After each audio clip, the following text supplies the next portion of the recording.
নমস্কার, আমি সুরজিৎ। তো এখন আছি পুরোপুরি নদিয়া জেলায়, একদম মানে সেই কালকে রাত থেকে বেরিয়েছি আর এখন রয়েছি নদিয়া জেলাতে।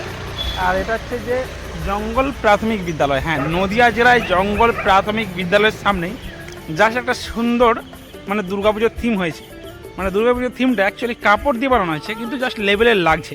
তো চলো তোমার দিকে আমি ব্যাক ক্যামেরাতে দেখাচ্ছি। আর যারা যারা এই জঙ্গল প্রাথমিক বিদ্যালয় অর্থাৎ চৌমাথা নদিয়া জেলার অন্তর্গত এই এলাকা, এখান থেকে যারা যারা দেখছেন অবশ্যই ভিডিওটাকে শেয়ার করে দেবেন। আর এখানে এসেছি আজকে আপনাদের এলাকাতে, যদি ভালো লাগে তাহলে শেয়ার টেয়ার করে দেবেন, ঠিক আছে?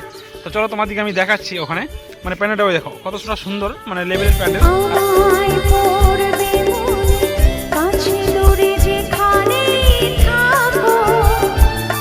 তো থিমটা দেখতে পাচ্ছ, কিন্তু পুরোপুরি এখানে একটা কাপড় দিয়ে বানানো হয়েছে। অ্যাকচুয়ালি পুরো ইয়েলো লাগছে, এখনও যেহেতু কাজ কিছুটা বাকি রয়েছে। জাস্ট দেখতে পাচ্ছেন কিন্তু টোটাল কাজকর্মগুলো হচ্ছে তক্তা টক্তা দিয়ে পাটাতন করা তৈরি করা হচ্ছে।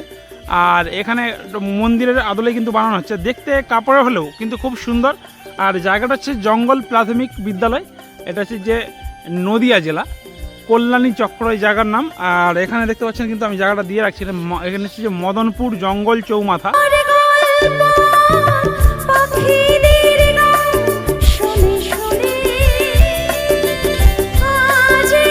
তো নদিয়া জেলা থেকে কারা কারা যাচ্ছে ভিডিওটাকে অবশ্যই শেয়ার টেয়ার করে দেবে যদি ভালো লাগে ভিডিওটা। আর এখানে জাস্ট ভিডিও বানানোর কিছু নেই, মানে এসেছিলাম সেই জন্য ভালো লাগলো এই প্যানেলটা, সেই জন্য ভিডিওটা করলাম। আর জাস্ট দেখুন এখন না কিন্তু লেভেলে লাগছে। আর এখন মর্নিং টাইম, বুঝতে পারছো, মানে চোখ ফোক এমনিতেই জ্বালা জ্বালা করছে, কী হবে জানি না। তো চলো ভিডিওটা এই পর্যন্ত, টাটা। সবাই ভালো থাকবেন, সুস্থ থাকবেন, আবার দেখাবে অন্য আরেকটা ভিডিওর সাথে।